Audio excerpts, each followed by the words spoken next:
क्रिस्त में अधिक प्रिय माता पिताओं, भाइयों बहनों एवं बच्चों, आज हम लोग सामान्य 15वां रविवार में प्रवेश कर चुके हैं। हमें आज मनन चिंतन करने के लिए संत मार्कुस के सुसमाचार अध्याय 6 पद संख्या 7 से 13 तक दिया गया है। इसका शीर्षक है 12 का प्रेसेशन और द मिशन ऑफ द 12। यहां पर हम देखते हैं प्रभु यीशु 12 को अपने पास बुलाकर और उन्हें अवधूतों पर अधिकार देकर दो दो करके भेजने लगे। यही चीज हमें याद दिलाता है संत मार्को के सुसमाचार अध्याय 1:17 में प्रभु यीशु जब अपने शिष्यों को बुलाया, ईसा ने उनसे कहा, मेरे पीछे चले आओ, मैं तुम्हें मनुष्यों के मछुए बनाऊंगा। यही बुलावा का फार्मूला को प्रभु यीशु अभी लागू करना चाहते हैं, प्रैक्टिस में लाना चाहते हैं, प्रयोग में लाना चाहते हैं। और यही चीज को हम सेंट मार्कुस के सुसमाचार में अध्याय 3 में और पद संख्या 14 से आगे देखते हैं।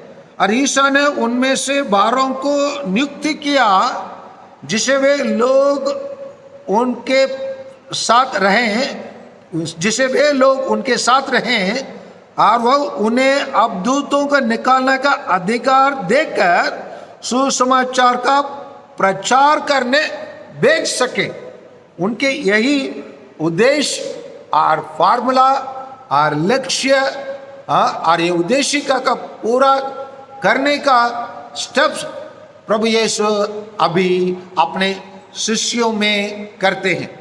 और करके उनके यहाँ कहा जाता है उनको ईसा ने 12 को नियुक्त किया और उनको क्या करते हैं, दो दो करके उनको भेजने लगे। दो दो करके प्रभु क्यों दो दो करके प्रभु यीशु भेजने लगे? यहाँ पर इसी प्रभु यीशु का अपने शिष्यों को मिशनरी बनाने का इस कार्य में, इस योजना में हम 3 टी को देख सकते हैं।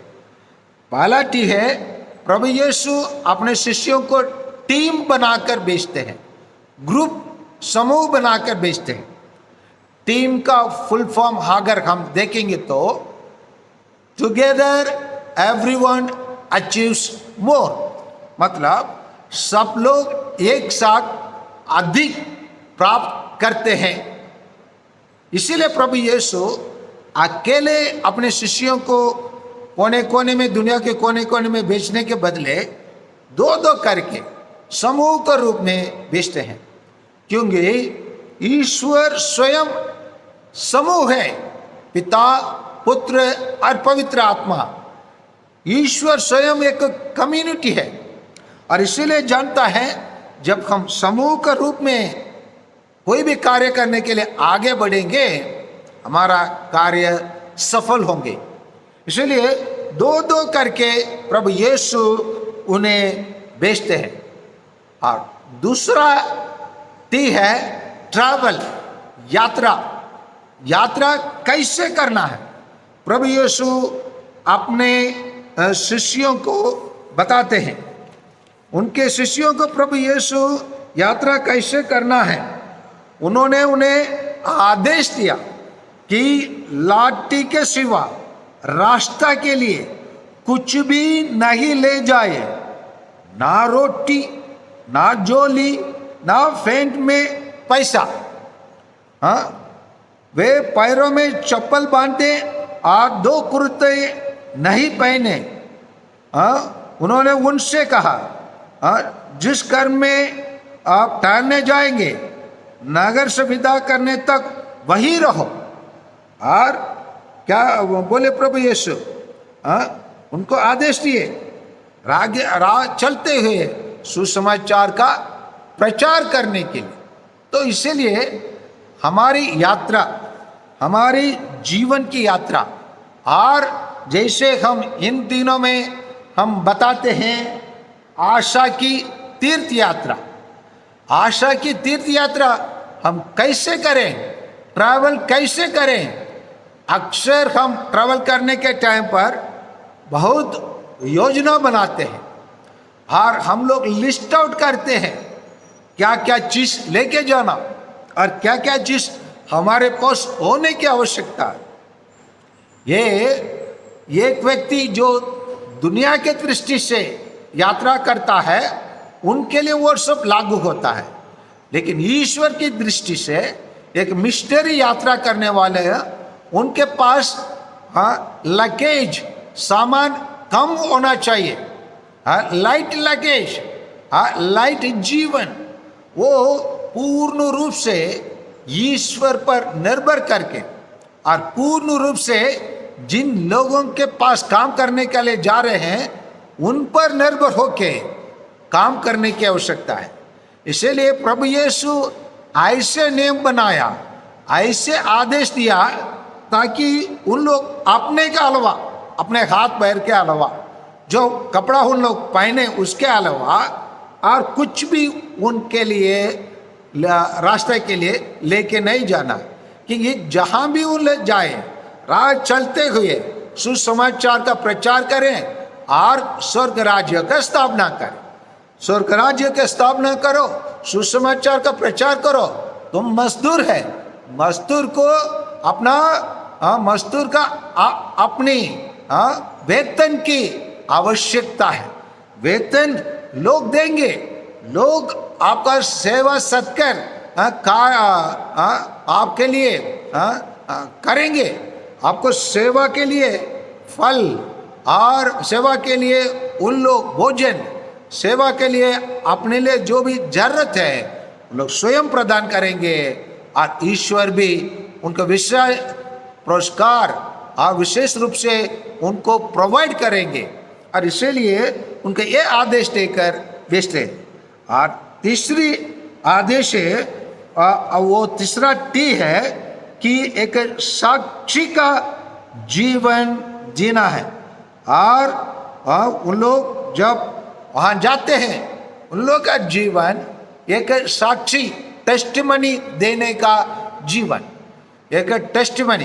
पहला है टीम 2x2 और 2x2, और दूसरा है ट्रैवल यात्रा, तीसरा है टेस्टिमनी साक्षी देने का जीवन। प्यारे भाइयों और बहनों एवं बच्चों, हम अगर सभी ईसाई लोग इसी प्रकार जीवन जीना अगर हम सीख लिए होते, आज तक ईश्वर का स्वर्ग राज्य का स्थापना हो जाता था। ईश्वर का राज्य जैसे उन्होंने मत्ती के सुसमाचार अध्याय 28 19 में वो कहते हैं, 28-19 में वो कहते हैं, इसलिए तुम लोग जाकर सभी राष्ट्रों को शिष्य बनाओ और उन्हें पिता, पुत्र और पवित्र आत्मा के नाम पर बपतिस्मा दो। ये कार्य अभी तक पूरा हो जाता था अगर हम प्रत्येक विश्वासी, प्रत्येक धार्मिक भाइयों और बहनों, प्रत्येक पुरोहितगण, प्रत्येक बिशपगण, प्रत्येक पोप लोग इसी शिक्षा के अनुसार कार्य के होते, पूर्ण रूप से ईश्वर पर निर्भर रहकर, पूर्ण रूप से जिनके बीच हम भेजे गए उन लोगों के बीच में निर्भर रहकर हम अपने सेवा कार्य, हमारा मिशनरी कार्य को क्या होते हैं। ये संभव था कि सभी राष्ट्रों को अभी तक प्रभु यीशु के शिष्य बन गए होते, बना दिए होते। और इसीलिए इसी आज का इसी सुसमाचार को हमें गंभीर रूप से लेने की आवश्यकता है, उसी को अमल करने की आवश्यकता है। क्योंकि प्रभु यीशु हम प्रत्येक जन को जब बुलावा दिया, यही बुलावा दिया, प्रभु यीशु हमें बुलाते समय यही कहा, मेरे पीछे चले आओ, मैं तुम्हें मनुष्यों की मछली बनाऊंगा। कैसे बनाएंगे? हमें जैसे हम मत्ती के सुसमाचार अध्याय मत्ती के सुसमाचार अध्याय 10:1 से हम देखते हैं। 10:1 से हमें क्या बताया जाता है?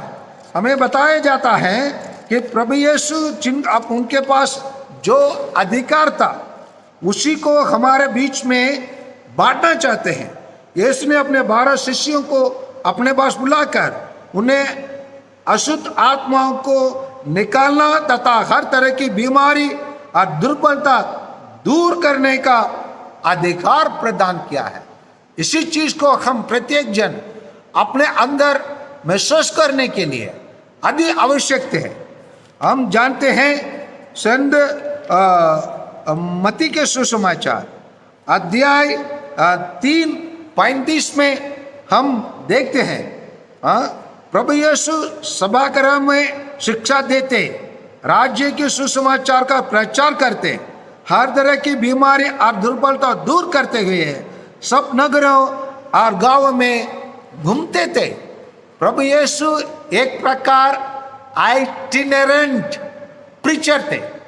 आइटिनरेंट प्रीचर मतलब वो एक जगह में अपने तंबू हमेशा के लिए खड़ा करके वहीं पर रहकर अपना जीवन बिताने वाला व्यक्ति नहीं थे, परंतु वो गांव गलियों में घूमते हुए लोगों की आवश्यकताओं को देखते हुए उनके लिए क्या जरूरत था, उनके बीच में क्या कमी है, उनके लिए क्या उन लोग को क्या कर सकते हैं, किस तरीका से उन लोग अपने परिस्थिति से बाहर आ सकते हैं, सुसमाचार में कैसे उन लोग विश्वास कर सकते हैं, सुसमाचार को कैसे ग्रहण कर सकते हैं, यही सभी चीजों को प्रभु यीशु अपने जीवन में किए। इसीलिए प्रभु यीशु आज हम प्रत्येक जन को 3T को अपनाकर हम अपने मिशनरी कार्यों को करने के लिए आदेश देते हैं और उदाहरण देते हैं। वो है हम टीम से काम करना चाहिए। Team work, when there is a team work, अच्छी सफलता मिलती है। और जब क्रिकेट में और हॉकी टीम जब मैच खेलता है, जब टीम वर्क नहीं होता है, अक्सर वो टीम हार जाती है। कभी कभी एक और 2 खिलाड़ियों के कारण वही टीम जीत सकता है, लेकिन अक्सर हम कोई टीम का हार को जांच करके देखेंगे तो उसका मूल कारण होगा उसी टीम में टीम वर्क नहीं रहा होगा। इसी प्रकार हमारे कलीसिया में भी हम बहुत सारे रिलीजियस ब्रदर्स एंड सिस्टर्स, पुरोहितगण टीम बनाकर हम विभिन्न स्थानों पर हम काम करते हैं, विभिन्न धर्म प्रांत में हम काम करते हैं, विभिन्न तालुका में हम काम करते हैं, विभिन्न ब्लॉकों में हम काम करते हैं। वहां पर हमारा जीवन में सफलता होना है तो हम टीम वर्क करने की आवश्यकता है। टीम वर्क जहां नहीं है, जहां एक पुरोहित दूसरे पुरोहित को शिकायत करते हुए और उसका नुस्ख निकालते हुए रहते तो वहां टीम वर्क के संभव नहीं है। और दूसरा टी है ट्रैवल, यात्रा, क्योंकि हम सब तीर्थ यात्री हैं। हम लोग सब आशा के तीर्थ यात्रा में हैं कि हम एक दिन स्वर्ग राज पहुंचेंगे, और उस तीर्थ यात्रा में हम क्या स्वर्ग क्या धरती में पाए वो गिनती नहीं किया जाएगा। हम धरती में क्या क्या को हम त्याग किए, क्या क्या को छोड़कर हम ईश्वर की राज्य को खोज में लगे रहे, उसी के लिए ज्यादा महत्व दिया जाएंगे। इसीलिए प्रभु यीशु अपने शिष्यों को आदेश दिया, राह चलते हुए ना रोटी, ना झोली, ना फेंट में पैसा, इसी चीज को हम गहराई से लेने के लिए आवश्यकता है। तीसरा टी है हम लोग टेस्टिमनी देना, साक्षी का जीवन, विटनेस का जीवन बिताने के लिए हर एक ईसाई, हर एक रिलीजियस ब्रदर्स एंड सिस्टर्स, हर एक पुरोहितगण, हर एक बिशप स्वामी, हर एक पोप स्वामी इसी प्रकार का टेस्टिमनी का जीवन जीने की आवश्यकता है। जब हम इस 3T के अनुसार हम अपने जीवन को निर्माण करेंगे, फिर ईश्वर के राज्य की स्थापना करना, सुसमाचार का प्रचार करना सरल होंगे। और जब हम ईश्वर पर निर्भर रहकर जिस लोगों के बीच में काम करते उन पर हम निर्भर रहकर काम करने के लिए, हम अपने मिशनरी कार्य को पूरा करने के लिए तैयार रहेंगे। ईश्वर हमारे द्वारा, ईश्वर अपनी स्वर्ग राज्य को जल्द ही, शीघ्र ही स्थापित करेंगे, एस्टैब्लिश करेंगे। और उसके लिए हम प्रत्येक जन एक मुख्य कार्य बनेंगे और कारण बनेंगे, मुख्य सदस्य बनेंगे। आमीन।